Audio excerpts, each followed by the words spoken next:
Live from the world's capital markets, here are the latest financial headlines brought to you by News Factory. Hello and welcome to Wednesday's financial news. Stay with us for more market headlines. The dollar rose 0.5% against the yen in the last trading session. The ultimate oscillator is giving a negative signal. The Bitcoin dollar pair dove 2.2% in the last session. The ultimate oscillator is giving a negative signal. The gold dollar pair saw a minor dip of 0.1% in the last session. The ROC's negative signal is in line with the overall technical analysis. The oil dollar pair skyrocketed 1.2% in the last session. The ultimate oscillator's positive signal is in line with the overall technical analysis. Coming up, the choices from our chief analyst for today. Gold prices were hemmed in a tight range as prospects of higher interest rates challenged bullion's safe haven appeal, while recession risks boosted it.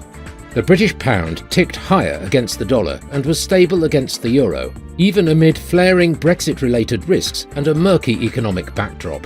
Users of Bitcoin Reserve can now purchase Blockstream's Liquid Bitcoin, which enables the use of the Liquid network and allows users to interact with the app for little to no fees, enhanced privacy, and more extensive features than found on the Bitcoin blockchain. Those were today's major economic events, and now moving on to world financial headlines.